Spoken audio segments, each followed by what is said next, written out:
Hello and good evening, everybody, to the third day of Infrachain Summit. It is a pleasure to see you all back again. We had already a very exciting summit for the first day and the second day, with the great honor of having the Minister of Economy, Franz Fayo, and his opening keynote, and also interesting keynotes from PwC Luxembourg, from Technoport, and from Consensus.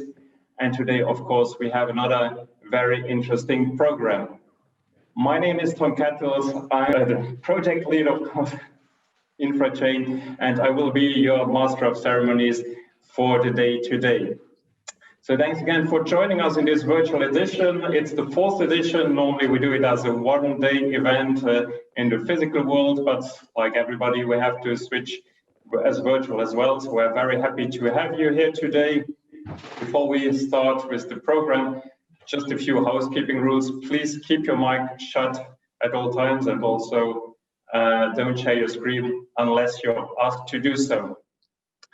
Special thanks also to our sponsors of the event. So we have gold sponsor PwC and silver sponsors NetService, Flanders, and Tomorrow Street. So thank you very much for their support. We have an exciting agenda today. So the focus today is on supply chain and logistics, and we will start very soon with a keynote from the World Economic Forum with Nadia Hewett, and then we will have presentations from Cargosystems, Dockflow, Compellio, and we will have another session with the World Economic Forum, which will be an interactive session, so it will be more lively, and then we have the daily wrap-up with Thomas Campione from PwC, and also the Q&A. So if you have any questions, feel free to put them in the chat later, or you may also be given the mic to ask them directly. With that and further ado, so let's turn to supply chain and logistics in regards to blockchain.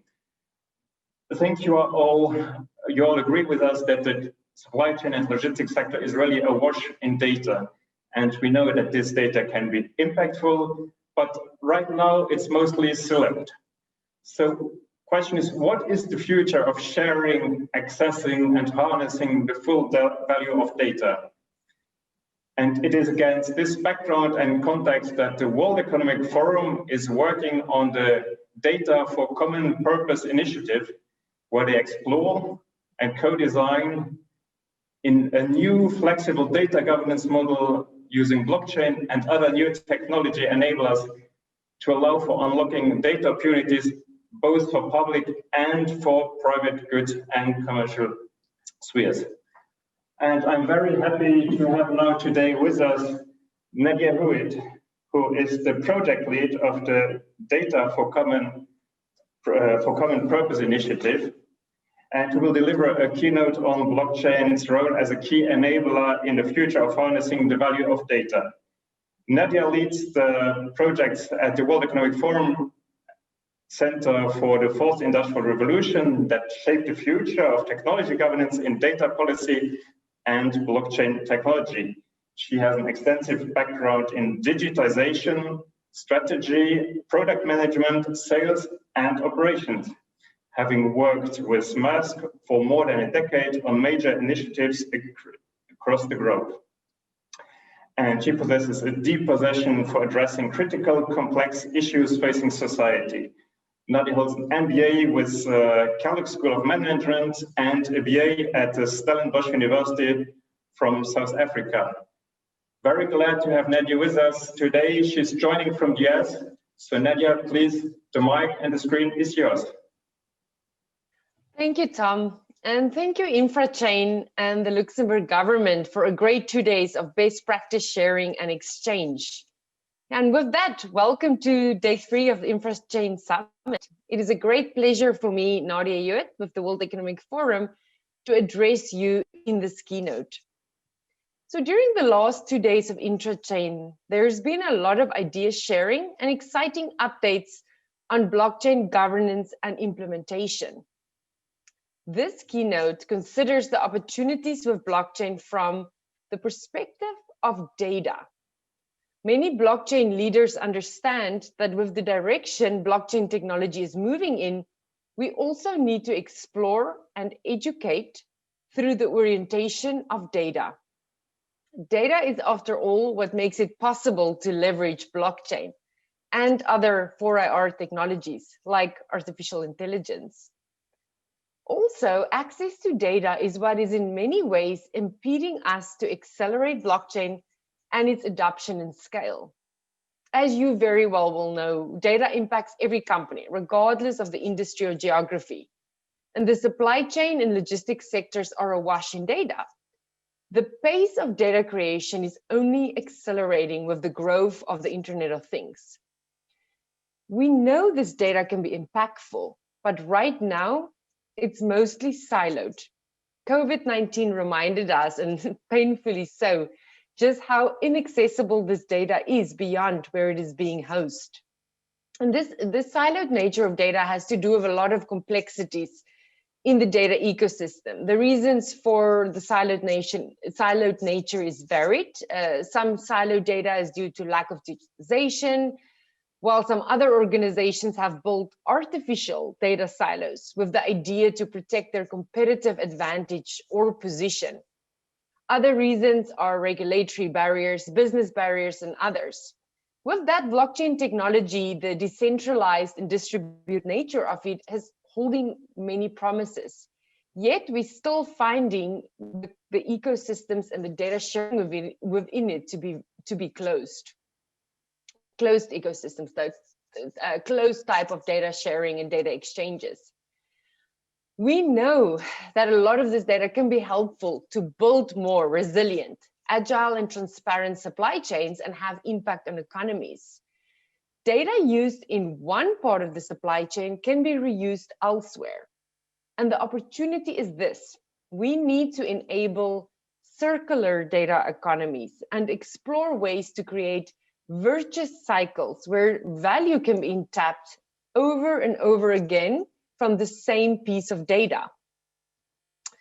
However, this is really challenging because we are entering also a world with more and more potential for data privacy and sovereign-oriented regulation. This makes it even more challenging and complex to move data from place to place where it can be used for different purposes. With all that being said, the forum is perceiving that there is a lot of desire by society, by governments, civil society, private sector, and really by everyone in the ecosystem to access the data. Now, this is where it gets really interesting for us as blockchain practitioners to look at the opportunities that blockchain technology offers here. Blockchain is a key enabler in the future of harnessing the full value of data. With COVID-19, industries and governments, they are redefining data business models. And as models are redefined, forward-looking blockchain leaders understand that blockchain's new technical innovations and techniques, it opens up all kinds of new ways to access and reuse the same type of data for multiple purposes. Think of the potential of tokenization that blockchain offers as we think how to unlock data. Think about the potential of smart contracts as legally binding instruments. The unique privacy-preserving techniques enabled by blockchain, how it helps automation, and how autonomous software agents or data trusts can help to enable more flexible data governance models. On-chain data can be encrypted so that it's only visible by authorized parties. When organizations deploy a blockchain solution, they have real flexibility to ensure it addresses both data access and data protection and privacy concerns. Blockchain with other 4IR technologies are on a path to enable differentiated permissioning of the same data, dependent upon the context and purpose of what that data will be used for. We should not just assume that de facto it should stay locked up. Technology now allows us to do things that we were never able to do before. It can allow for that virtuous cycle of data where value can be tapped again and again from the same data. So why is this important for governments or business leaders? If they want their citizens or organizations to become part of the new economy, the digital economy, they have to address and accommodate some flow of data. Underlying to all of this is, how do we find equitable allocation of value? How is value allocated? There are three very important questions as it pertains to data access and governance. Who has the right to data? What can you do with this data? And who gets the economic value of the data? In these three questions, so getting to more equitable allocation of value, this is what blockchain allows us to do. Much more transparency in the distribution of data and the compensation and monetization of data.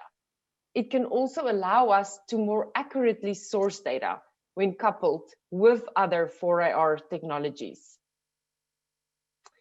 So understanding blockchain, we realize that it has an enabling ability to not only accelerate access, but also the responsible use of data, including recognizing and apportioning rights, risks, and rewards.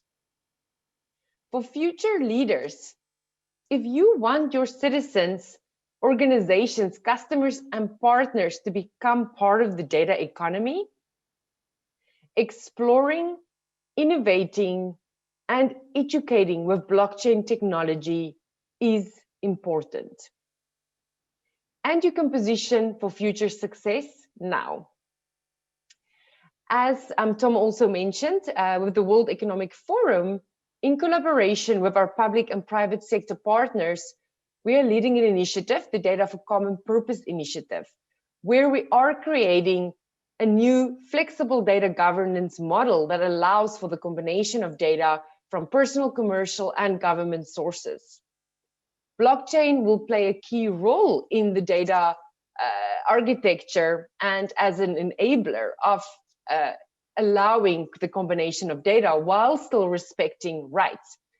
In this new flexible data governance model, we're also looking at the role of open data marketplaces. And we've already partnered with a number of governments to look at what government-led data marketplaces for open participation with everybody else, what opportunities that allows us with data. To conclude, together with this new flexible data governance model that the forum is working on, we also lead a number of other blockchain governance initiatives, which helps us to accelerate the inclusive and responsible use of technology. One of them, for about 2 years, we worked with the supply chain industry in a blockchain deployment toolkit. You can find this blockchain deployment toolkit with a supply chain and logistics focus online. We put it together with hundreds and more blockchain experts and those with experience in blockchain technology. And it includes best practices, frameworks, and tools for well-designed blockchain deployment. The session later today, led by Sumita Deshmukh, will then also be a great opportunity for each of you to learn more about these frameworks and tools and to exchange ideas and best practices related to deployment and implementation of blockchain technology in supply chain and logistics sectors. Thank you very much for your time.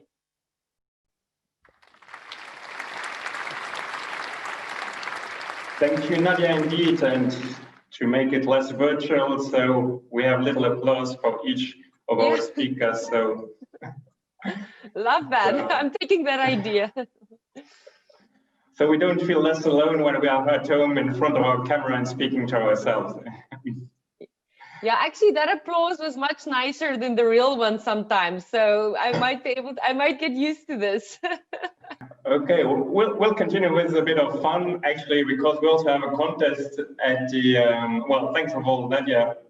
And I think it was very interesting also what you said. And I think compared to what Minister of the Fire said, a lot of common messages, the importance of data in the economy. And that is also something that is, of course, valued by the Ministry for the Economy and by Minister Franz Fayol. So, as I said, so we also have Infrachain Summit, so it's a contest that lasts of Infrachain Summit. So today is the last day. We have each day we have a question that we have put online. So it's on infrachainsummit.com/quiz. Today you will get the latest question. Well, you have the two questions already online, so you will get the answers today. The winner will be the one actually to first provide the correct answers. So you have to be quick. Very important when you participate, please use the email that you used for registering for the summit, because that's the one that will be valid. So it has to be an email that you used for registering.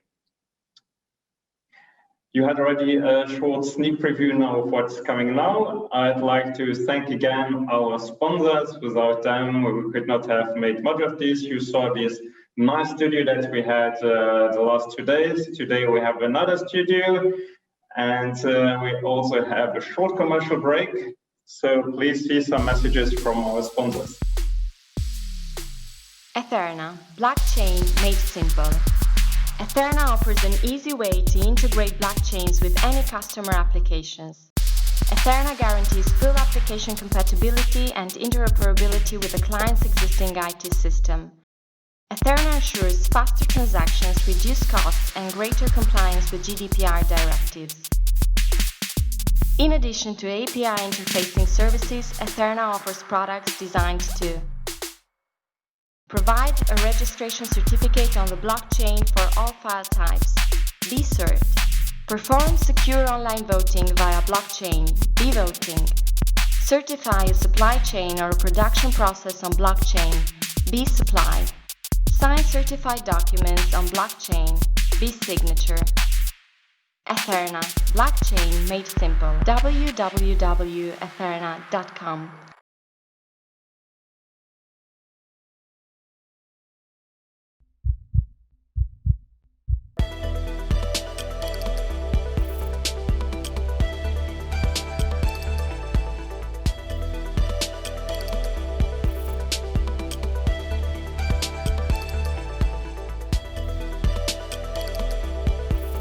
Fernandez. Share more than technology. Okay, thanks again to our sponsors. And with that, we come to our first use case, and we actually enter the world of the air cargo industry. The company Cargosystems, they teamed up with SITA for the development of the SmartULD project. Now, if like you didn't know what a ULD is a unit load device, and it's a pallet or container that is used to load luggage, freight, and mail in the air cargo industry. The SmartULD project is aiming to provide end-to-end visibility to the cargo supply chain, and SmartULD is a unique combination of mobile technology, IoT, and blockchain to increase the quality of the supply chain in aviation, tracking, monitoring, and transparency across cargo operations. As the project is now implemented and the consortium of major leaders in the industry has been achieved, we will now Lucas Fernandez will now share the experience in the implementation of this initiative. Lucas Fernandez is the head of innovation at Cargosystems. He holds a Master of Science in Engineering from INSEAD in Paris and a Master of Business Administration with honors from the Sacred Heart University here in Luxembourg. Before becoming CHAM's head of innovation, Lucas joined Ethics Everywhere, another Luxembourg-based company where he was the VP product, led the lab division. Before he co-founded in 2013 a company called TechBot, startup business in I know that Lucas, he would really have loved to be with us here tonight live, but unfortunately it was not possible for him. He is in Singapore and has at this time other obligations. So he recorded his presentation and we will now hear his speech, so recorded from Singapore. Hello, I am Lucas Fernandez, Head of Innovation of Cargosystems. Cargosystems is a leading software solution provider for the air cargo industry. We provide our solution to airline, ground handling agent, and even freight forwarder, and we enable them to manage better their cargo processes and to exchange data along the supply chain. Today, I wanted to present you what we did on blockchain technology through the SmartULD project and experimentation that we are doing in partnership with SITA. So, problem to be solved. About our industry. So, the air cargo supply chain is very small by volume, but very, very large by value. We estimate that on average we transport only 0.5% of the total volume of freight transported worldwide, but it represents around 35% of its value, because we move most of the things that are precious. You can think about jewelry, you can think about masterpieces, pharmaceutical shipment, aircraft part, everything that need to be shipped fast and that is expensive usually is carried by air. And we estimate that over 2019 the total value of what we shipped in the world represented $7.3 trillion, which is quite large. A few other figures to give you a little bit more of context. So we estimate that over 24 hours, this was previous to COVID, we transport over 200 horses every day, 80,000 flowers, so it's not just about things that are expensive, but also things that need to go fast and that are perishables. We sent 20 million parcels and we move, for example, over 1.1 million of smartphone. About the challenge in our industry, well, it's a supply chain industry, so there are quite things that are common with the other mode of transportation, being ocean freight or land transportation. So we are running on very low margin compared to other services industry, for example. So we estimate that in 2019 the average net margin was around 5%, and it climbed a little bit over 6% during a COVID pandemic due to the important need of transporting goods efficiently around the world, being personal protection equipment mostly. So low margin means also that there is a very small space to innovate with a high competition between the players. You tend to focus more on yourself if you have low margin. Second one is very fragmented. So we estimate that around 40 companies is the number of entities that will touch your shipment when you move from point A to B, let's say Luxembourg to US, for example.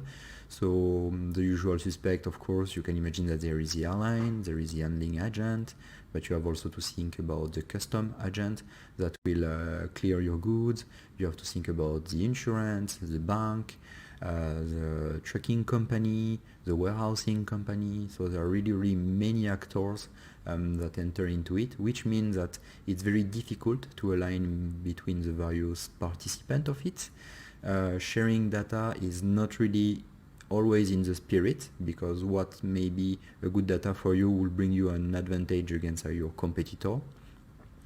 And also you have to understand that it's fragmented also by its essence, because we are moving goods from one country to another. So you have different entities in different countries, and it increases the complexity. The last one is that the industry is highly regulated. It's really damaging our speed of change. So it's due to security. So for example, if you want to do IoT, you will need to get your sensor certified. You cannot do a hole even into a simple container. For that, you need to get the approval of the manufacturer, and then you need to do a certification that your hole will not put anything into danger. So this is why we have so few aircraft accidents, but this is why also it's so much difficult to do something new, which reduces the speed of change. In the other impact, we have also the current limitation due to the current technology. So we have processes that are very heavily relying on paper.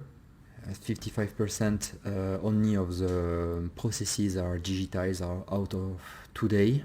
And what is digitized is currently highly relying on messaging between the partners.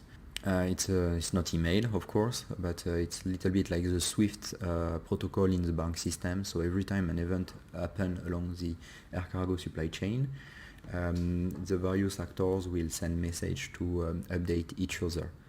So for example, when a plane take off, the airline will send a message to everybody that the plane took off. When the goods are loaded inside the aircraft, a message will be sent to the supply chain to say the goods have been loaded.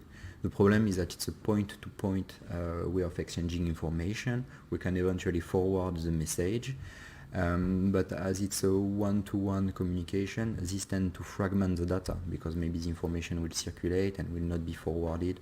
So that's one of the current limitations of the technology. And the last one, coming from EV regulation, low margin, it's very slow for us to adopt a new technology. The cycle of renewal is very long. We are also relying on EV assets generally that we pay off a long period of time. So that's also reduce even more the space of innovation. So what we did with blockchain to try to help those things. So coming from all the limitations that you saw before, the question is which problem can we tackle? And we identify it like that. There is a clear difficulty into making flow and sharing data before in the air cargo participant. And so we were wondering if blockchain could help us to do so. So what we did is that us, Champ, as a technology provider for the air cargo industry, we team up with one of our shareholders, SITA, which is providing software solution for the passenger industry. And we created a consortium with shipper, freight forwarder, DHA and airlines that are each representing the most important actor of the air cargo supply chain. And we sat together, and basically what we did is that we model our processes for a shipment from A to B. And at every step of the process, we thought, okay, what are we doing? Why are we doing it? And what can we improve to remove friction and to make the flow of the data going faster? And so out of that, we decided that blockchain may be the best potential solution to solve this issue. And what we did is that we team up with SkyRepublic, a startup providing a blockchain solution oriented for the supply chain under the leadership of SITA.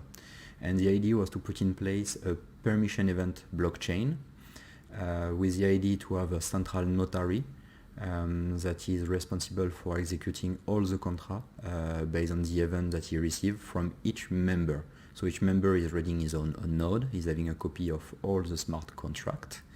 It's processing the event, pushing them to the notary. The notary run all the business logic, so it's a workflow that I showed you just before. He validates that the information is correct, then it respread it to all the members. And every local node will rerun the execution to validate it and approve it based on his own business logic. So it means that we have digital consensus in the blockchain. It means that we automatically, thanks to that, reconciliate the shipment status between all the members. It's not a one-to-one communication anymore. And we maintain the history of all the operations that have happened inside the blockchain. Of course, it's driven by the technology that are already working and interconnecting the supply chain with Cargo Imp, that is our messaging system, and it's also speed up by IoT because it enables us to get more visibility where the traditional processes are not enabling it. The last thing that is very important with the technology of ledger that we use is that we are able to guarantee the confidentiality between all the members, because the data is something that is very important and you do not wish to share it with everybody freely and openly. So the technology that we are using is enabling us to choose with who each data is shared. Now I will demo you the platform and the proof of concept that is currently running between the consortium member. What you have to understand is that what I will show you, we already presented it a year and a half ago at the World Cargo Symposium in Singapore, and we were finalists to this competition in partnership with Beyond, who provided the IoT sensors, and SITA, who oversee the blockchain design. So the platform is very simple, as it's just a POC as of today. But the idea is that inside you will create job order that will be created by the shipper, then they will be approved by the freight forwarder, and then it will continue to follow all the processes that we modeled initially along the supply chain. So here, for example, you can see the list of operation as they have been performed, the date at which ones have been performed by each entity, and you get their status. If you click on a block composing a flow of operation, you can see all the data inside, the signature, the list of events that have been processed in that block, which ledger does it attach to, all the traditional blockchain information. And you can also drill into it and see which information are related to IoT sensor. Here, for example, you have an example of goods being transported from Asia to Europe. So the POC is currently running, and we are starting to collect our first insight outside of the technology. And I really took points that were very specific and really highlighting what I believe being the highest value out of it. So for me, what is the most interesting experience out of the blockchain is that there is a very interesting value into the intrinsic technology, but there is another one that is about just leveraging this opportunity of sitting with a member and putting flat on the table all the processes and speaking about data. And not about document, but really about data. Which data do I need to do better my job? Which data can I trade to get a better visibility? And which other one need? And what can we do to make it just flow better? And from my experience, it's the first time that I saw it happening in such a manner, and that was very interesting to observe. I think it's showing a trend to come in the future. So to conclude, the experimentation in itself is quite positive. We have been able to encode the orchestration of our business processes and all the events that happen in the supply chain inside the ledger, and in using smart contract to do so. So yes, the technology enabled it to provide it, and it helped to solve the problem. But on the other side, we also understood a few of its limits. So scalability is a big question mark still, because what may be easy to do between 5 people, how do you handle it if you scale it to 50 company, 100 company, or the 15,000 that compose our industry? And there the question is really totally different. Another one that is still to be understood, it's what's the real cost of the technology among other more mature ones. So right now it's quite expensive because it's still new and there is still a lot of tooling and of good practice to understand.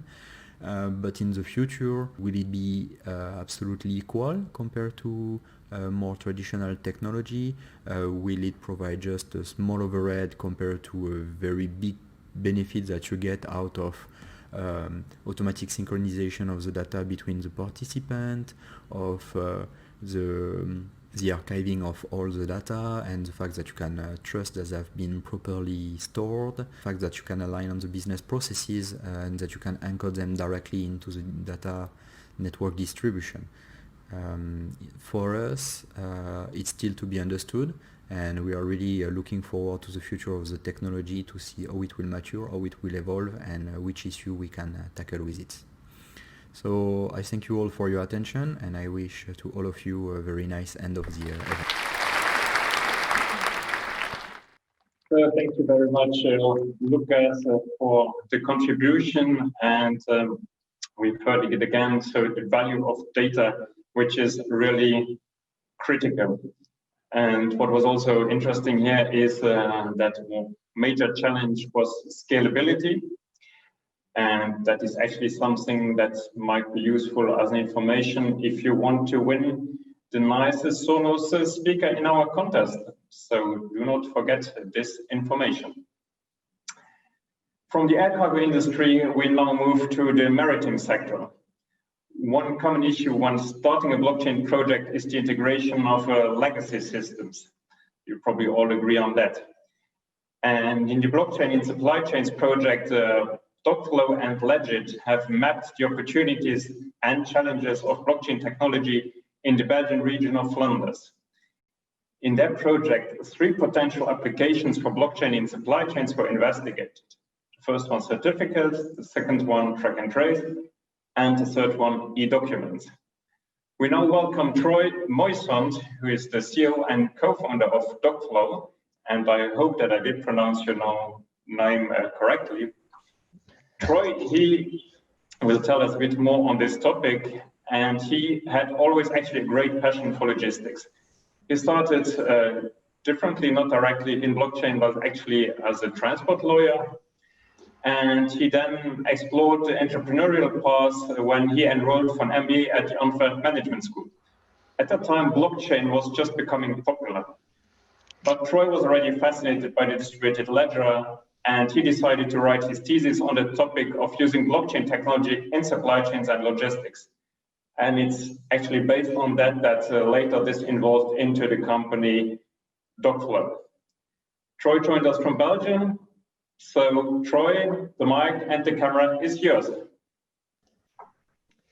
Hi everyone, and thank you for the amazing introduction. You did pronounce my name perfectly, so I'm very happy for that.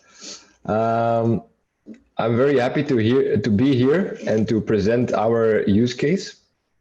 Some of the things that were said by the previous speakers really align with what I'm going to say today. So it means that there's a lot of truth in the conclusion that we have. So I'm very happy for that. Blockchain supply chains, that was the project that we as Dockflow did for Flanders Institute for Logistics. I'm going to dive deeper into that, but first a little bit background of the company for sure. So as mentioned in the introduction, we focus on the maritime industry. We're based in this beautiful building here, the Beacon in Antwerp, very close to our port, which is amazing because most of our clients, they are only 1 street away, and it's great to be really in the port atmosphere. We started in 2018 with 3 founders, and at that time, blockchain was starting to get popular. It was at the peak of its popularity. Let's say it was becoming mainstream then. So it was a very beneficial time for us. We received some funding to grow quicker, and right now we are 9 full-time equivalents working at Dockflow. But how did we start? Well, we start from a very different background. We start actually, first of all, in the academic sector. So we have Michiel Vallet, who is our CTO. He was a programmer who taught himself to program when he was 12 years old. He was in the yellow pages and people could call him in the village to repair the computer. So he was a self-taught developer. And then he studied as a commercial engineer. So he was a very a rare breed, let's say, a very unique combination. And he also has a passion for logistics. And he did some internships. One of them was ArcelorMittal Logistics, and he saw that logistics was a very interesting industry, but the technologies being used was very old school. And then he eventually chose to write his thesis on blockchain in logistics. And then there's me. I started as a transport lawyer, always loved the Port of Antwerp, loved transport, loved logistics, but I didn't like the job of a lawyer. I saw a lot of problems, but I wanted to find a solution to those problems. So I went to the business school, took a deep dive in digital transformation, and then also, by coincidence, wrote my thesis on blockchain in logistics and mainly the blockchain business models. So I did it for T-Mine, the company over here, which was one of the first. They were already founded in 2015, which was quite early to be a blockchain company then. Worked in close collaboration with them.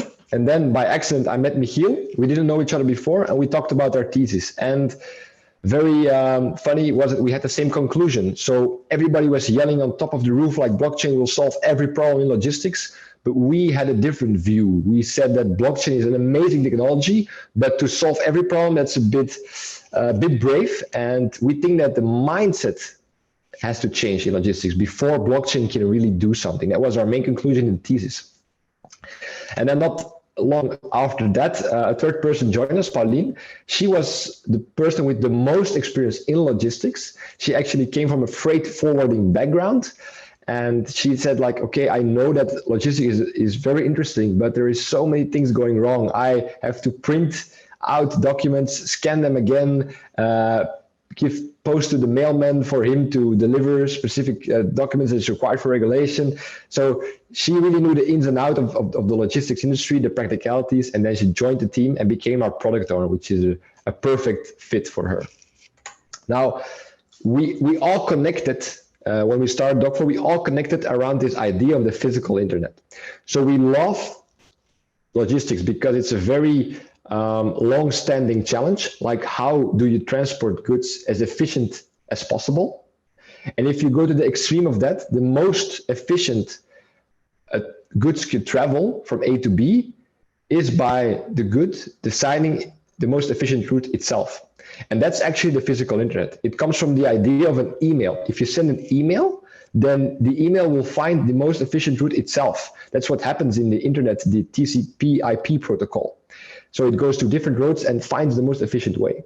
But the same is actually happening, the same idea could happen for logistics. I have a package of potatoes, it has to go from A to B, and I just click on one button and the package of potatoes will find its way through different ships, different trucks, it will book its own agreements.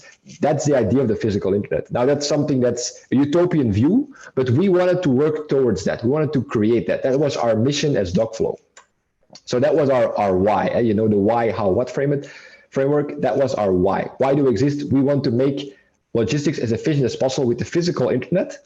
And we believe that blockchain will be a crucial technology in the realization of this physical internet, because blockchain is an amazing technology to connect different machines to each other, to make it possible to share value between different actors, to send value through the internet. That's a very important aspect of this physical internet.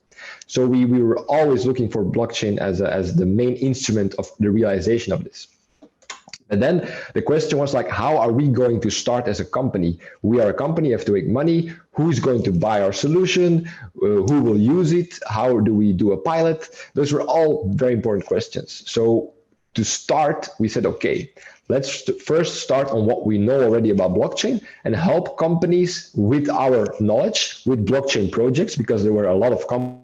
So that's how we got our first big project for the Flanders Institute for Logistics, which was actually a research project for blockchain in supply chains, where we focused on 3 different use cases: track and trace, digital documents, the CMR document, which is for road and for rail freight, and certificates. And we worked together with 13 of the biggest logistic companies of Belgium. As you can see, it's Atlas Copco, bpost, the National Post, DP World, Colruyt, Essers, Gosselin, Molberg Nazi are very big companies. So it was amazing for us to start working with them while being founded for only like 2 months. And we had these 3 topics. Now, why these 3 topics? Track and trace, for example, because a lot of companies were focusing on using blockchain for track and trace. We had IBM and Maersk with TradeLens. They're still known as TradeLens right now, but they used to be known as GTD back in 2018. They had some pivots, but I'll talk about it later. Then you have the Global Shipping Business Network, which isn't that popular anymore, which was like the answer of the other ocean carriers to trade lanes. OTB completely lost, something that started an initiative but never really got off the ground. Digital documents, a very interesting use case in logistics, because, for example, CargoX and Wave, they both have solutions to digitize the bill of lading.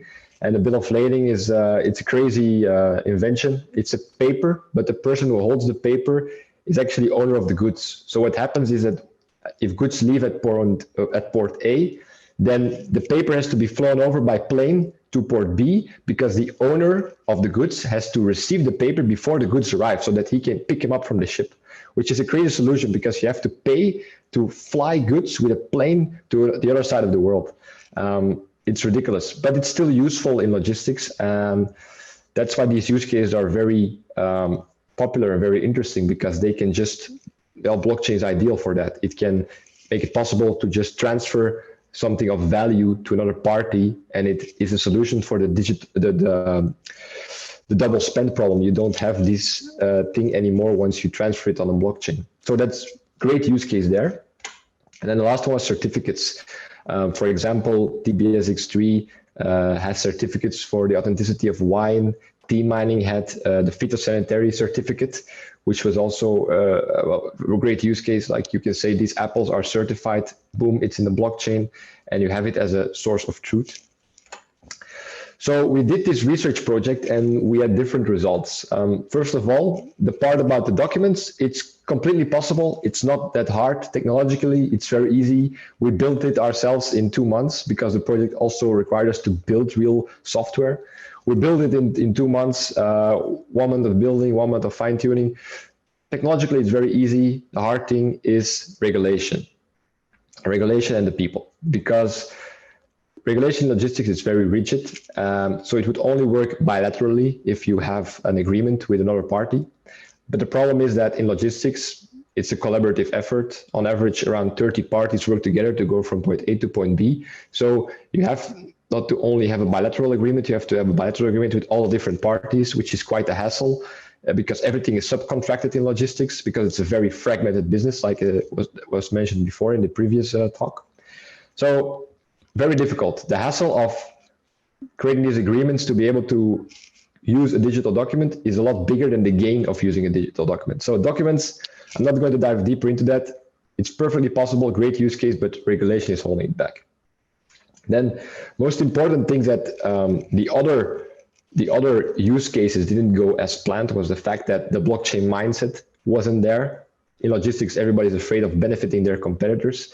If somebody has certain data that could be great for track and trace, and they could be useful to the competitor, then they don't want to share it. So that's really very annoying. It's also based on loyal long-term relationships. It's not based on the most efficient way. It's based on, I know this party for years, so I'm always going to work with this party, and I don't need to have visibility on a route. Doesn't matter for me.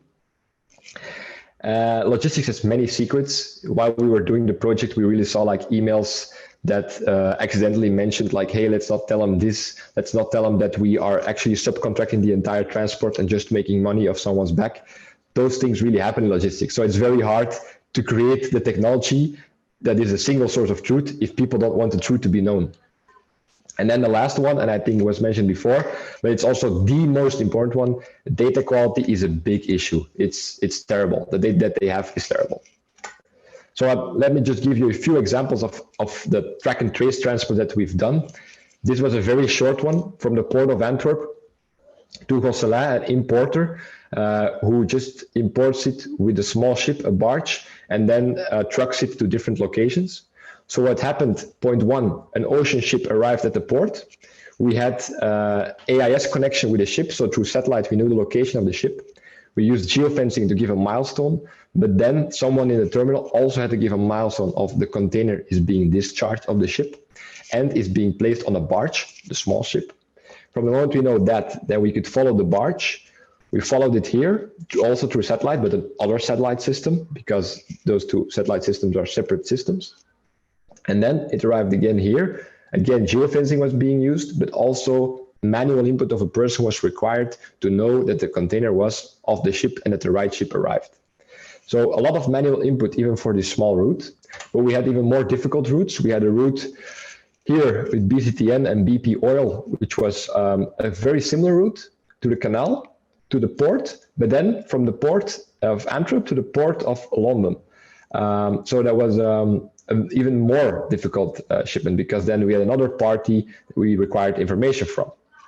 And then it became even more complex because we had routes where different modalities were being used. Like here it was being used by the truck first, then it was put on the rail, then a small piece done by barge, small ship, and then it would arrive at the container terminal. So there are so many different data sources coming all over the place that we had to combine. Plus the fact that this route is very flexible. Sometimes it's by this way, but sometimes if it has to go really fast, it's being done by truck entirely. So it's very hard to map all that. And you need a very rigid system that is, well, very flexible system that's ready for that.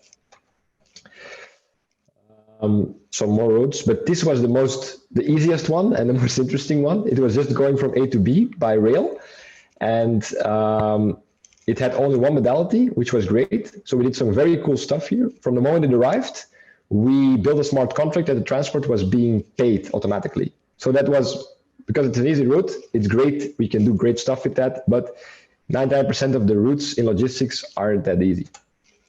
So to sum up our learnings, we see that we had 4 different data sources needed to find the right location of the goods, which tells you enough about data quality. And then we had all the other sources we had to combine in our algorithm. We used then a blockchain syncer with the REST API and the chain code and 3 different nodes to allow the 13 parties to go on the blockchain. But the data quality going in was the biggest part and the biggest hassle. What was our learning? Data, it's not analyzed, it's in silos. In logistics, Excel is very popular and SAP is very popular. Both of them are very hard to integrate with for different reasons. The other one is very prone to error, and SAP then is very expensive and takes a long time to integrate with. So those were some things that we saw. Then again, for track and trace, which was our biggest case, actually, there was no real blockchain use case, because what is actually the goal of having a track and trace system? It is to know your estimated time of arrival. That's 90% of the challenge. Just know your estimated time of arrival. But blockchain doesn't change that. You just want to know a reliable system that tells you the estimated time of arrival. But if you're using blockchain or not, it doesn't really matter that much. For traceability, which means proving the authenticity of the origin something is coming from, which is different than track and trace, there is a real blockchain use case there. If you have, for example, fair trade apples and you want to prove that this is the source of truth, these are real fair trade apples, yes, that's correct. Then blockchain is useful. But again, there is human intervention, and that's the biggest roadblock for blockchain adoption that we see.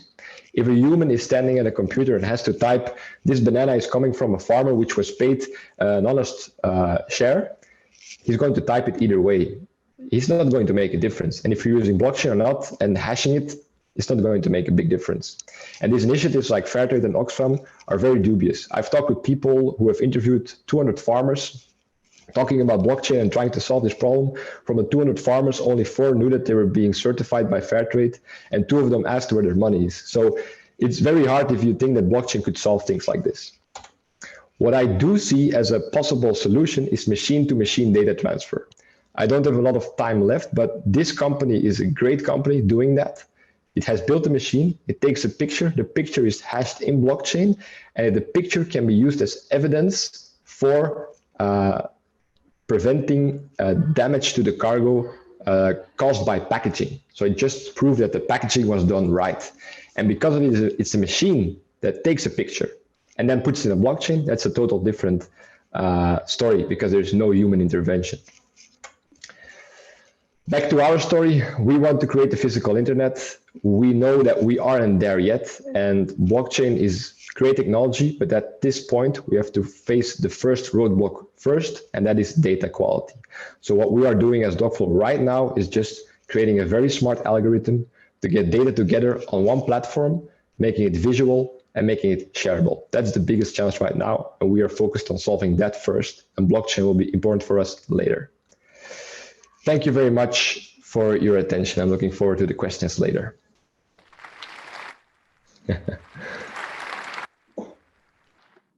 Thank you, Troy. Yes, you too, you can have your applause.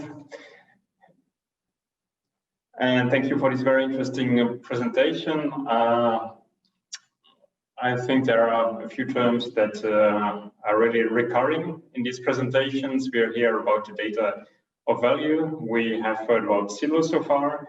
What's very interesting also what you said about the mindset really being quintessential, and then also being actually human intervention as the biggest roadblock at the moment that prevents blockchain's added value to logistics.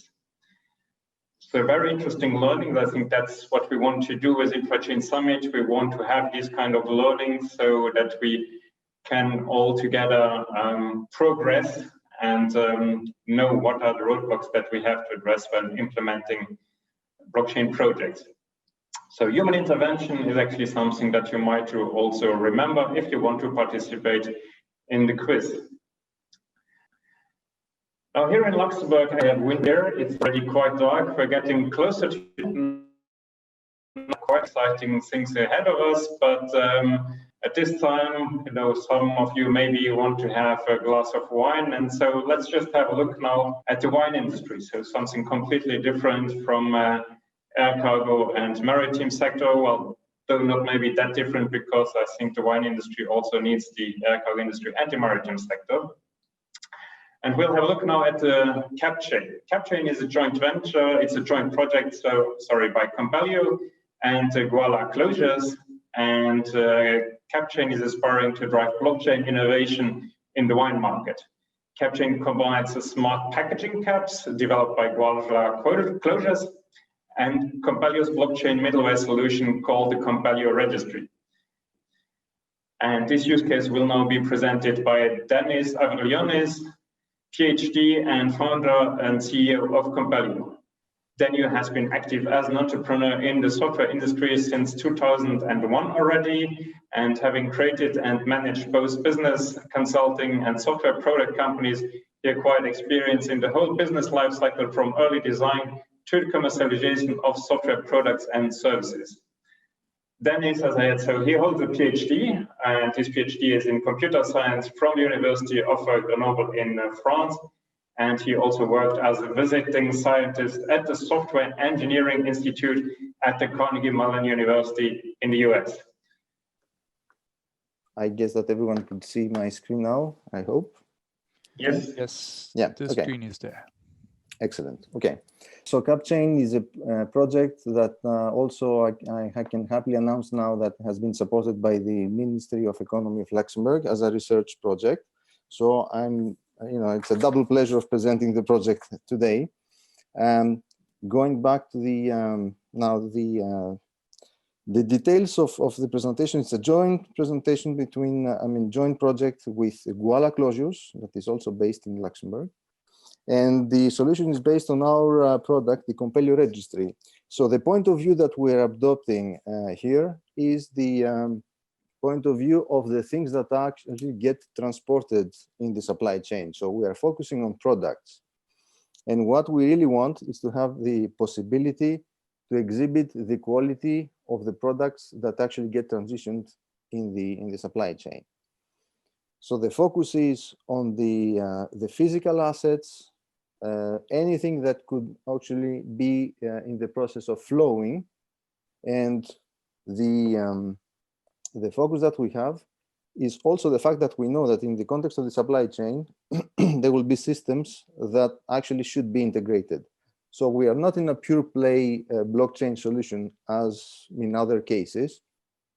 Here we know that there will be ERP systems, there will be track and trace systems, there will be things that actually are outside the blockchain. So this is something that we took in account in the solution that we have created. The solution is already in production, so we have customers also outside the supply chain, but I'm not going to go over these. We are also partners with the INATBA association, and I'm co-chair of the supply chain working group, so which is an exciting also a role to have, and people that actually were discussing with sharing the same issues as we have seen in the presentations before mine. So the challenges that we're addressing is, first of all, the fact that, okay, by combining blockchain and IoT technologies, we know that people already have invested heavily in digitalizing processes. So we would not like to obliterate existing investments and come with the blockchain as the panacea, the thing that will solve the new generation of technology that solves everything. I mean, we oversold blockchain in general, and that's something that also hurt the technology itself. So the thing is that there is business logic that exists. We understand that people spend time and money to implement all the requirements. So re-implementing that in smart contracts may not be relevant in some cases, especially in the case that we are addressing, which are the customers are on the SME business. So we're not discussing about big companies that have a lot of budget for IT, but more modest SMEs that would like to get the benefits of the digitalization. So we would like to have something which is as close as possible to production, with plug and play modules that can immediately deliver value, and of course, protecting, typically GDPR it's a case, protecting the customers and being able to deliver the capabilities without worrying too much that the data will be exposed, because it is also an issue for not only of supply chain, but in general. So we would like to have a solution that is very quick to implement with high business added value, hiding the complexity of most of the things that are the technical, bolts, nuts and bolts that people that don't have much of time or IT teams are not able to implement. So together with Guala, we are the first in Europe to have a concrete implementation that went live in January 2020 of a initial winery, a small winery in Italy that has actually shipped all the 2019 production into using our technology, blockchain. So we were very happy because it was the complete switch to blockchain in one go with all the production of this specific winery. The way that the solution is presented is, first of all, like a simple e-commerce web presence website. So first of all, the winery can get all the benefits of e-commerce, and especially with COVID, it was very convenient to have such type of solutions. But the things now get starting a bit more interesting is when you actually see a bottle of wine on a wine cellar, a reseller of wine.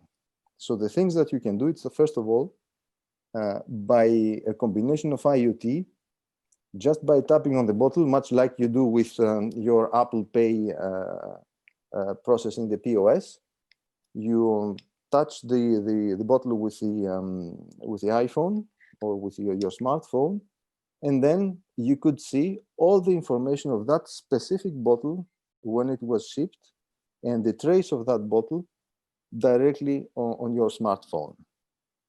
So the idea here is that you have a unique way of demonstrating that a specific bottle of wine that you can find anywhere in the world comes from the specific winery. It's not possible to forge. So you have the winery has the possibility to make sure that there are no fake products that are injected into the market.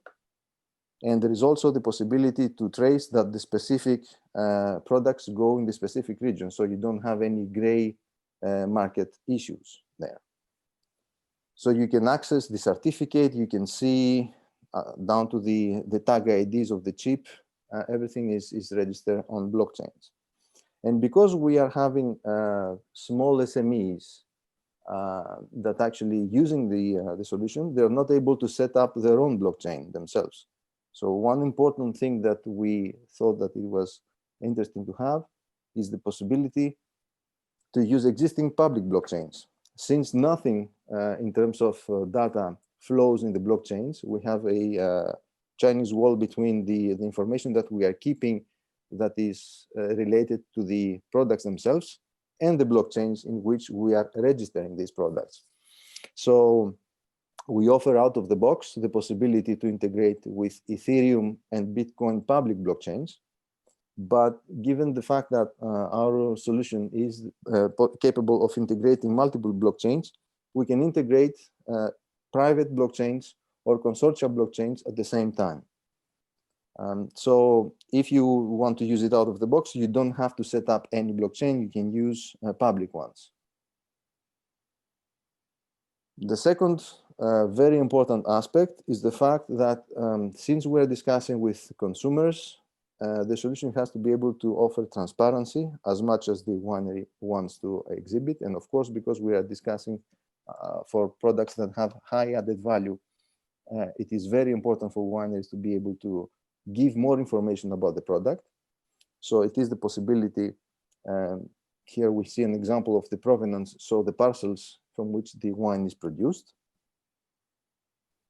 And when we actually are in the part of shipping, the other side of things, it's the end of the chain, which is the consumption of the wine by a customer.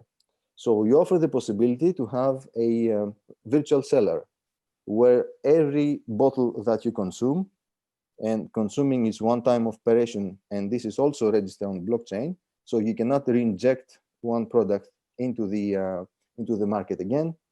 You can put it in your virtual cellar. So first of all, you can have all the collections of wines, but also you are able to be able to, for the winery, as we will see later, to also have analytics and statistics about the consumption patterns, always through the consent of the user. More than the virtual cellar, what we're proposing is the possibility to set up loyalty programs. So this is especially interesting if we will have stable coins and non-speculative coins, eventually crypto euro later on, where we could combine loyalty with the possibility to exchange with digitalized digital currencies, of course. So the loyalty programs are the ones that you can use out of the box. We are all aware of the loyalty programs. You can have a rich interaction between the products and the consumers and the brand. Now, this is the point of view of the consumer. Now, on the background, the information that we are sharing, of course, under strict privacy and GDPR rules, are the statistics and the analytics with the interaction of all the customers in the world with a specific wine bottles. So not only we could see the consumption patterns and the locations, but we also give the possibility to wineries to get access to this clean data. And this is something that, as you know, the other presenters, they also said, it is very difficult to get as information. So here it's like if we cut out all the intermediaries, so the wineries are able to receive information about who's consuming what, always under the consent of the users. So what basically we see here is that we have the possibility to support the complete product life cycle, to enrich the interaction of consumers through the use of blockchain. So we could have the virtual cellar, we can have consumption and loyalty points integrated with that. And from that moment on, we're able to support the complete life cycle of the product. In terms of the now the technicalities, the Compellio registry is something, it's a middleware that is able to connect any sort of business application with various blockchains. So we definitely have public blockchains out of the box. In our collaboration with the European Commission, we also have an integration, native integration with the European Blockchain Services Infrastructure for notarization. And we are able to plug other blockchains, either private or consortium blockchains, depending on the implementation. So the benefits are that, first of all, the data exchange become more efficient, more easier across the supply chain, because we also link the beginning and the end of the chain. We have a straightforward integration with existing systems because we don't have any, we hide completely the fact that there's a blockchain underneath. So what we have created, it's a middleware that allows to have integration with ERPs and systems with scalability. So we have solved the problem of having scalability also with public blockchains. And of course, given all the modules that we're offering, we have the visibility and access controls that are customized. And of course, we can integrate many, not only one, but many blockchains in our system. So that's it for now. Apologies for my connection problems. I hope that it was smooth now in my presentation. So thank you very much, and I'm happy to take your questions later on.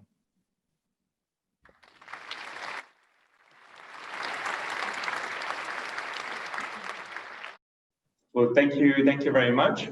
And now, so we had the pleasure actually to have 3 use case presentations by 3 experts. And what would you say to have actually to hear some lessons from more than 100 experts? And this is what we will hear now with Sumedha Deshmukh from World Economic Forum. So Sumedha, she is the platform curator on the blockchain and digital assets team at the World Economic Forum. She oversees the team engagement strategy, working with a global network of centers focused on emerging technologies and in partnership with a wide array of public and private actors. And in addition, Sumedha manages a portfolio of projects covering regulation, DeFi, and user-centric development, and previously worked on initiatives related to supply chain and digital currencies. With a background in economics and policy, she previously held positions at the Devex media company focused on global development and at Deloitte. My pleasure to have you, and Mike is yours. Thank you so much. And thank you again for having me. And it's been wonderful to listen to all of the presentations so far. What a wonderful conference. So thank you so much for having myself and for having Nadia, my colleague, in the program. So as Tom mentioned, I'm going to be sharing some best practices and lessons that we learned from our development of a blockchain deployment toolkit. So I'm going to share my screen. Hopefully everyone can hear me well and see the presentation. But this was what we called the Redesigning Trust Blockchain Deployment Toolkit. This was referenced in Nadia's presentation earlier, but it was an attempt to really capture some of the best practices in the industry around blockchain deployment for supply chains. So to start at the beginning, Nadia and I both work at the World Economic Forum's Center for the Fourth Industrial Revolution. And we're really focused on creating policy and governance frameworks and resources that are intended to accelerate the benefits of emerging technology and mitigate the risks. So obviously I work on the blockchain and digital assets team, but we have teams focused on data, Internet of Things, and artificial intelligence as well. And obviously many of these issues are interconnected, as we've seen in the presentations just today, that we can't take a siloed approach. We have to take a very holistic approach. And in so doing, we engage actors from both the public sector and the private sector, really encourage this cross-industry and cross-sectoral collaboration for getting best practices for governance. So why does it matter? We've already heard many of the presenters today talk about what is important about blockchain for supply chains, but just to summarize a few key ideas. We are seeing the effects of globalization and how important of a talking point this is.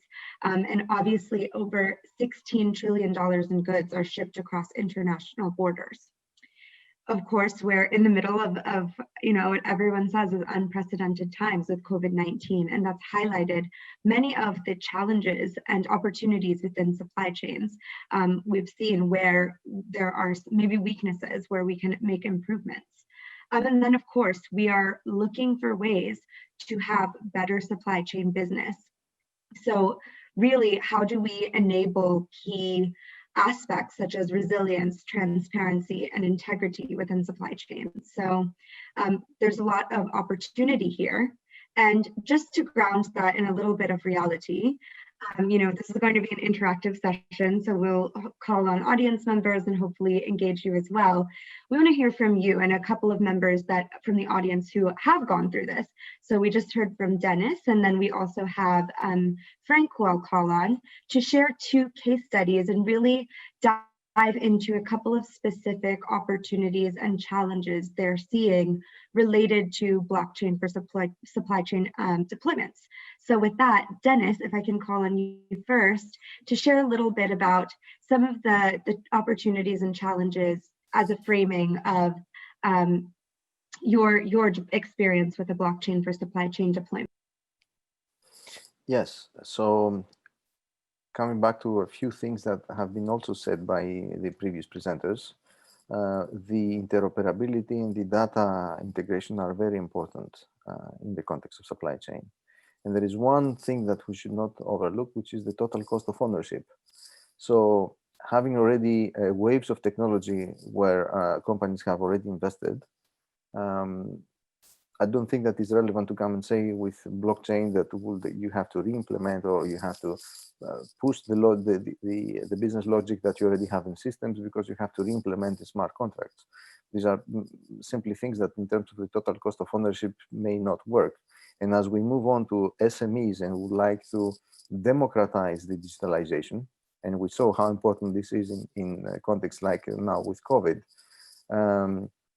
we have to be able to be very concrete and exhibit the business value of the technology and not just focusing on the beauty of the complete decentralization of other things that may not necessarily, they're definitely challenging and very interesting from a technical point of view, but may not deliver business value to the end customers.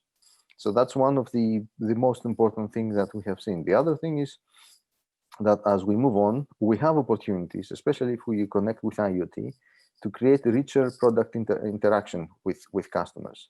And along the way, with supply chain, we are able eventually to trace qualitative aspects of the product. So maintain the quality, especially if there are perishable products, or exhibit the value. So be transparent in the way that things are happening, which is also very important. Great, thank you. And now I'll hand it over to Frank from Flanders. Yeah, hi, thanks for having me. Similar thoughts. So blockchain has been a buzzword. We had this classic cycle and we went past the hype cycle and we worked on many solutions. Among them, recently we implemented a chain that we call trace chain to trace mechanical devices, but actually we also worked on a POC to trace yogurts.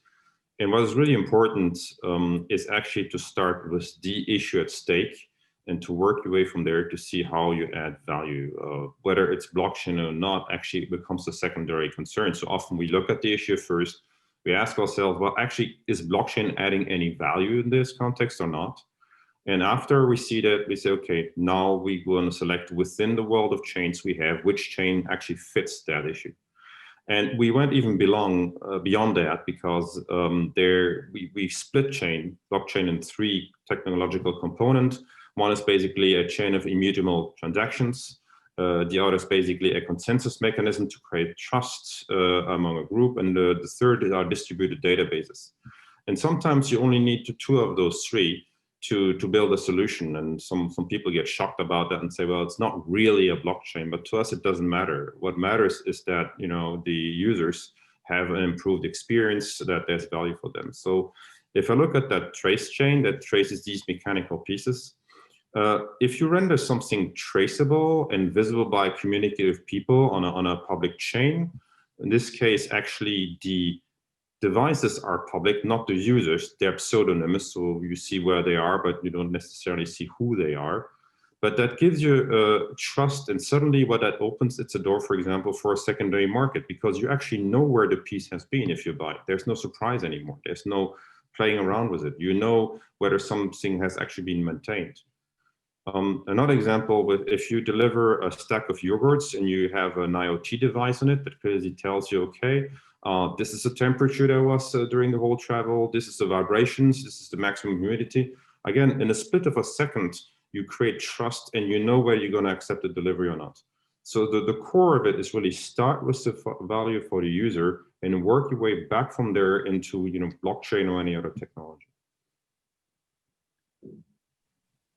Great, thank you both. And we'll come back to this, and I might call on you once again.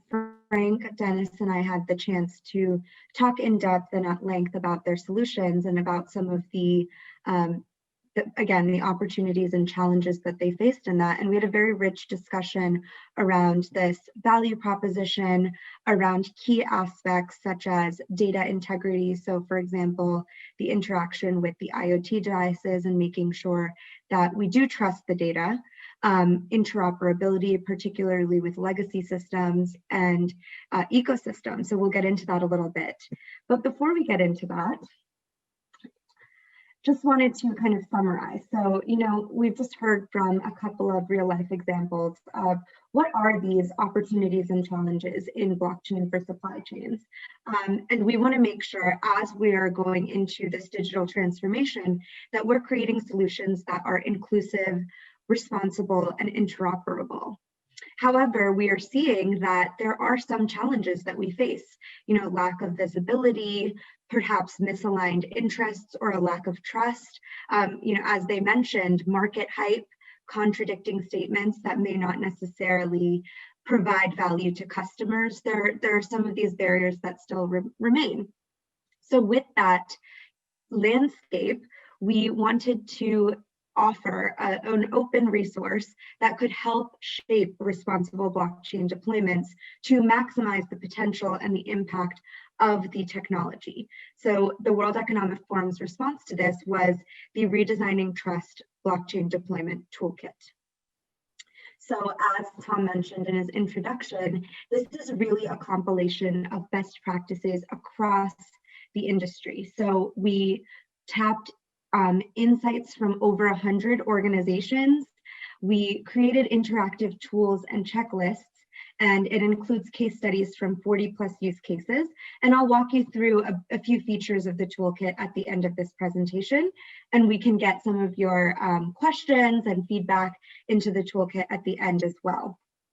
And so again, just really wanted to emphasize the multi-stakeholder nature of this. And I think that's what makes this so unique, is we were able to bring together a holistic guide to blockchain deployments because it was based on so many different experiences, 40+ blockchain use cases, including product provenance and traceability, which we've heard about, supply chain operations, smart contracts, trade finance, etc.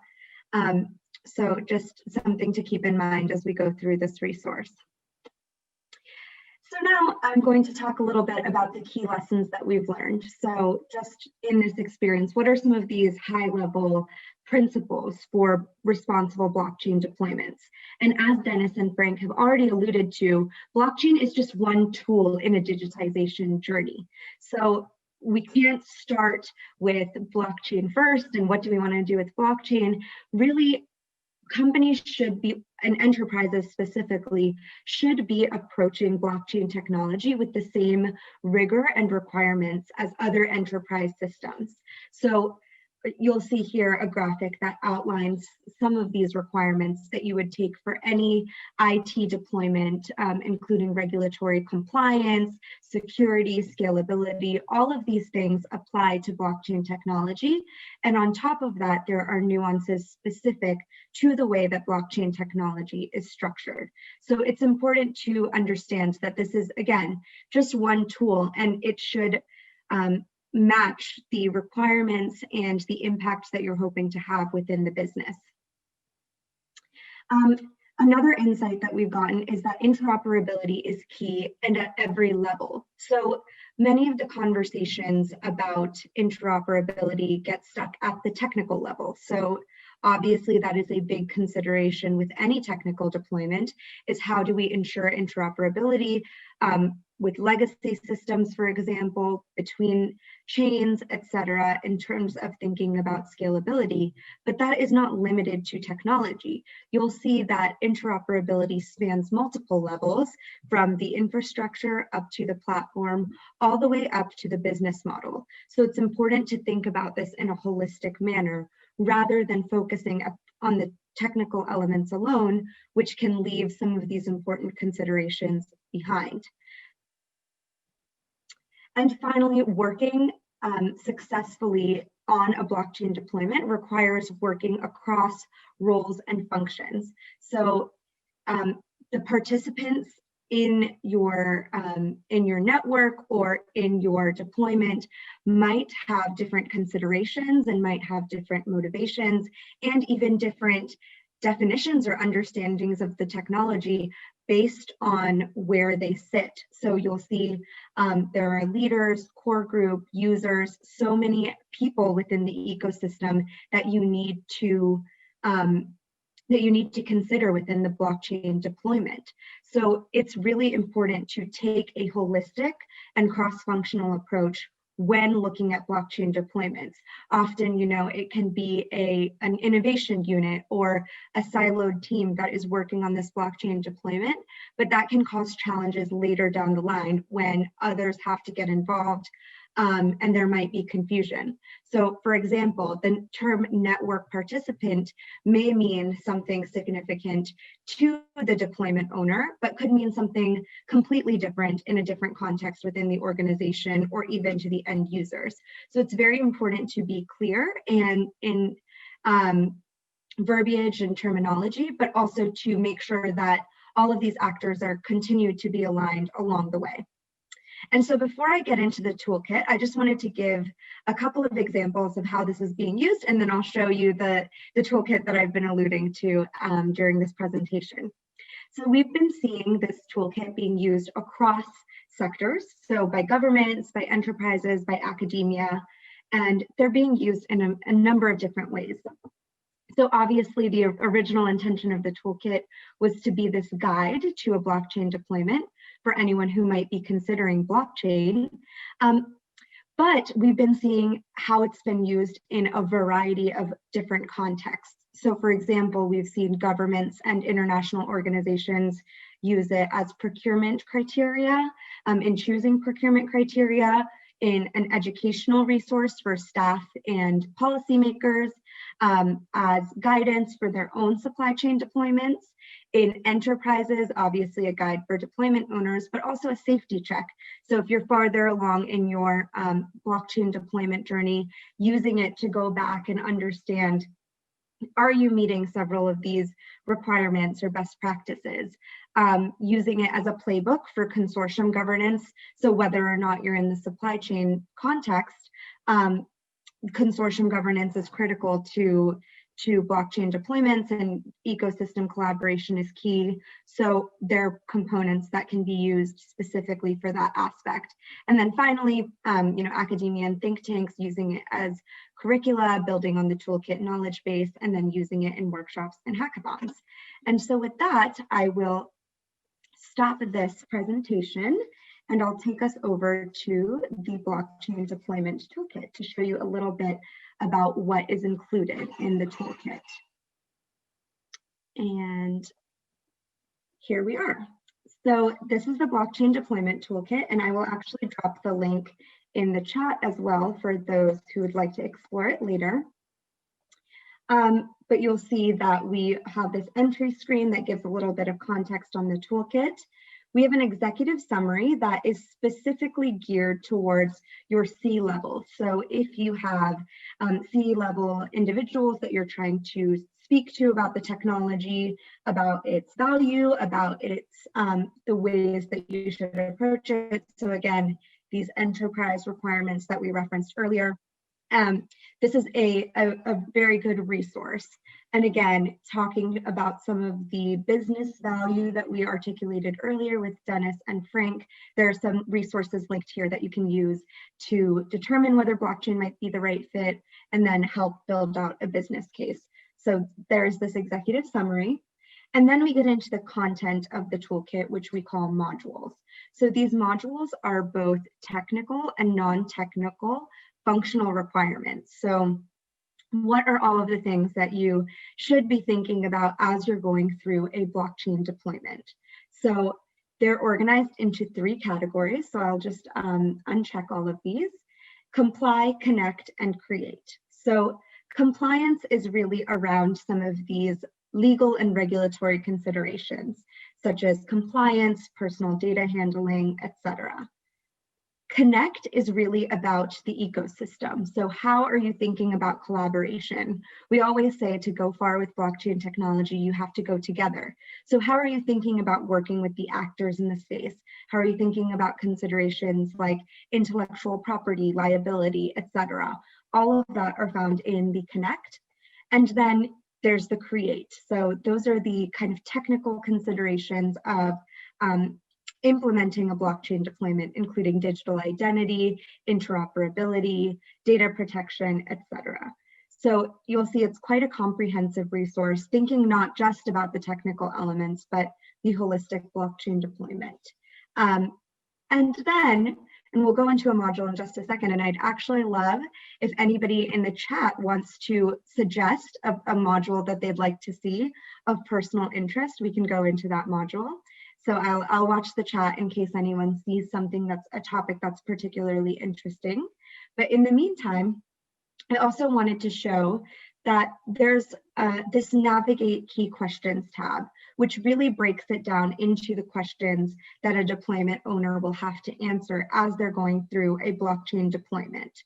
So, for example, looking at ecosystems, what are the roles and responsibilities, the partnership models, and you can navigate to content accordingly. So if we wanted to see the partnership models, we can click into that. And I think my internet might be a little slow, but you'll see that there's very clear content around what the different models are and how supply chain actors or any blockchain deployment owner can be thinking about the ecosystem. So I will actually go back to the modules and see, again, this is an interactive session, so I welcome any questions or any topics that are particularly of interest. Great, so I got a direct message about how governance is directly tied into yesterday's agenda. So let's take a look a little bit about how we're thinking about consortium governance and how the toolkit might be useful for that. So thank you to Vigo for the suggestion. So you'll see this consortium governance module is similar to the structure of the others.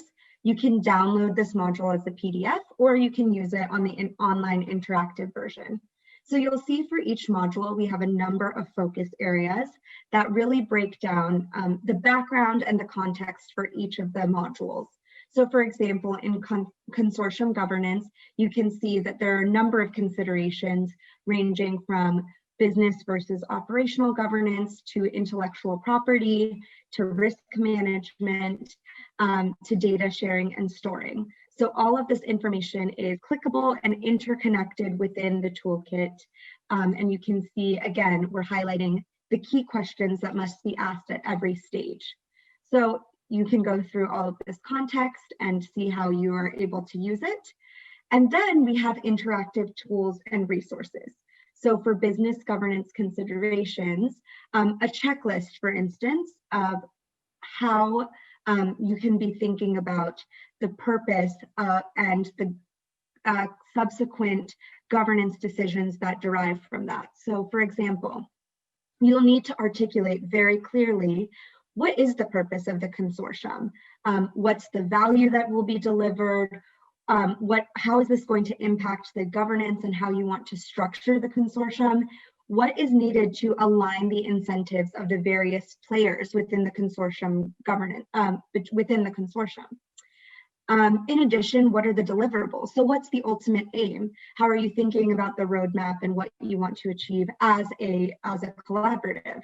And then again, we break this into smaller pieces for you to think about as a consortium and as a group. And you'll see this is a really good way, both for those what needs to be done when it comes to consortium governance, and make sure that all of these things are aligned at the outset rather than facing challenges farther down the line. And I realize we might be a bit behind schedule. So also, Tom, let me know if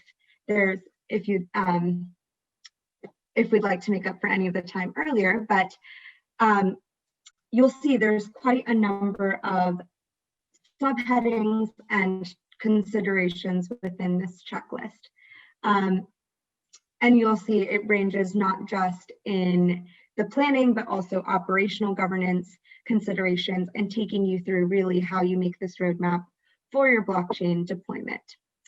And so with that, I will open it up to any questions you have, anything else you'd like me to show about the toolkit specifically, and then would love to hear from you and how this resonates with some of the blockchain deployments that you may have gone through already or that you may be going through at the moment. Thank you, Sunila. So from the audience. Sure, I have a question.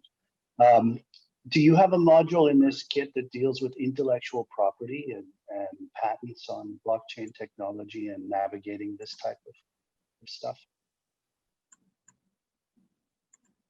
That's a great question, and it's actually a good way and a good reminder for me to show that there's also a search function within this toolkit that really is tagged to all of the content that we see. So we can search intellectual property, and you'll see that this is related to actually a few different aspects of blockchain deployments, right? So particularly with the ecosystem in consortium formation, consortium governance, that's quite important, and thinking through the intellectual property considerations when you're working or collaborating with the ecosystem. You'll see it also appears in data protection, data integrity, and legal and regulatory compliance. So to answer your question, yes, there's actually quite a bit of content related to intellectual property and the different aspects and ways to think about intellectual property when it comes to blockchain technology. Hey, and this is Nadia working with Sumida at the forum. I think one thing I want to highlight with that question, IP, the fact is with blockchain, all of these concepts, insights, understanding and are components that cuts across both functional and non-functional areas. Like IP, intellectual property, you'll think this belongs with the lawyer and maybe the business manager at some point to make a decision, but it really comes up in data integrity, risk, tax, auditing, all across. So highlighting with blockchain deployments that you really do need to take a holistic approach. You need to make sure that all your functions, all those, lawyers, operations, etc., are at the table from day one. We have seen examples of companies down a route 1 year later, then realizing that an important component was not considered because they didn't include the right parties from day one. It doesn't mean everybody, is going to be working on everything. You need to be lean and move fast, but having the right, all those functions, taking a holistic approach is really important, because this is not about tech as much as it is about all the other things, right? That comes to mind.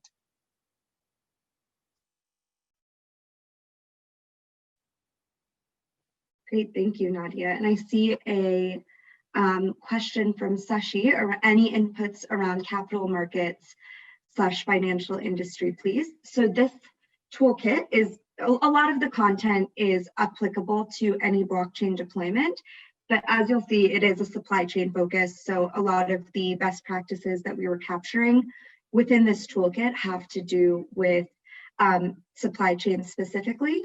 That being said, it can be used for a number of different deployments. As Nadia said, a lot of it is actually the mentality around the blockchain deployment that applies across any industry or vertical.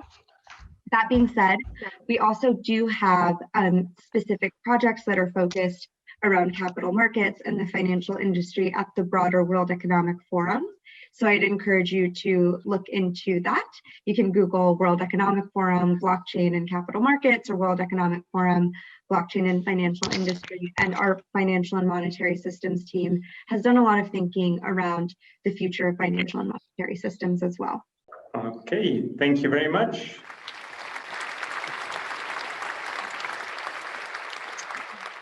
Thank you, Sunila. Thank you also to the audience for your participation. So this was the last presentation of Infrachain Summit, but it's not yet the end of Infrachain, because now we have our virtual apéro. So we were talking already about wine. Now you can really grab a glass of wine. And now we hand over to Thomas Campione from PwC Luxembourg, who will do the wrap-up for us of today's session. So Thomas, please, the mic and the camera are yours. Good evening, everybody. Hope you enjoyed this third and last day, quite packed day of the summit dedicated to blockchain in supply chain and logistics. Again, and for the last time, it's wrap-up time. So let's kick it off.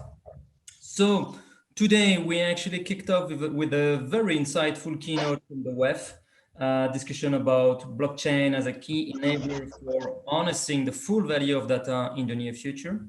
So we heard about the Data for Common Purpose initiative and how the new technologies such as blockchain can unlock data opportunities. Very interesting keynote from the WEF. We then had the pleasure to hear about the SmartULD project from Cargosystems and SITA, and discuss how it provides hand-to-hand visibility to the air cargo supply chain. I was actually talking about technology convergence in my opening words on Monday, and we had here a great example of combined uses of blockchain and IoT, somehow solving for the last mile problem. So great stuff here as well. We then moved on discussing the blockchain in supply chain project of Dockflow and Legit. Very interesting discussion, obviously learning about the hurdles and the practicalities of applying blockchain and the challenges of the human factor in the data quality. In particular, we explored how the track and trace app increases traceability of transport units in a multimodal transport, and how their e-document app provides a digital waybill for combined railroad transport. Very interesting discussion from Belgian guys, and look guys, I'm Belgian as well, so big up. Next, and maybe in the perspective of the Apero time, we then discovered CapChain, a joint project by Compellio and Guala Closures, aiming to drive blockchain innovation in the wide industry. In a nutshell, CapChain combines smart packaging caps developed by Guala Closures and Compellio Registry, by enabling brands to tackle product counterfeiting, drive consumer loyalty programs, but also offering rich product information to customers.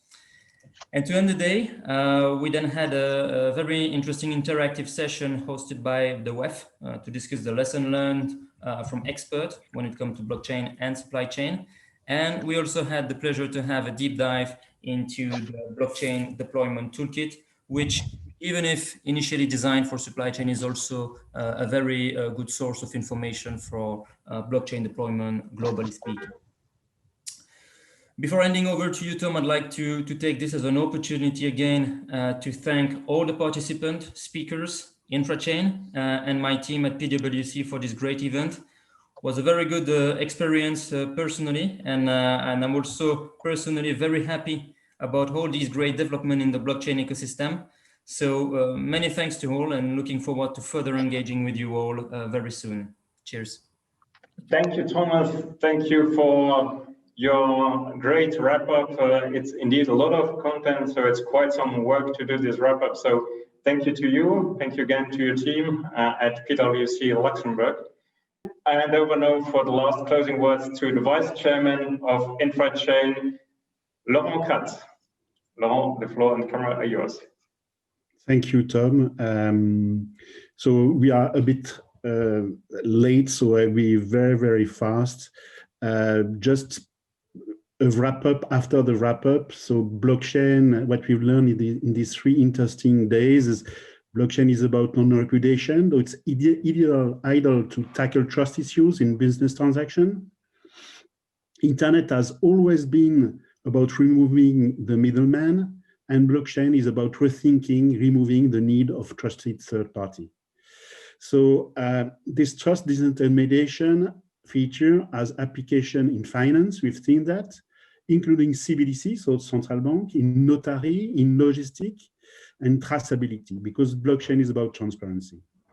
Blockchain is also about networking effects. That's why we need consortium to make it happen. And when it comes to consortium, governance is a key success factor. So we've heard that, and I just wanted to add my 2 points, maybe because we didn't speak that much about adoption, and maybe like in the Gartner hype curve, we could think of blockchain being in some through of disillusion because of 2018.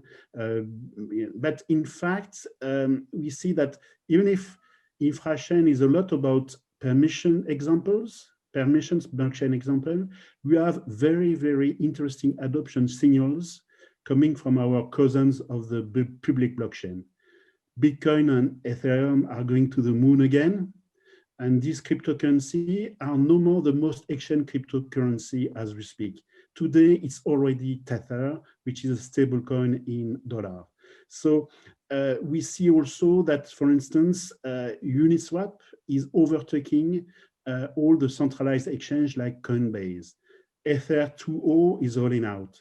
And European Union is drafting the market in crypto asset regulation. So there are lots of very good signals coming from our public blockchain cousins, and it's very good for the normalization of adoption of blockchain business application.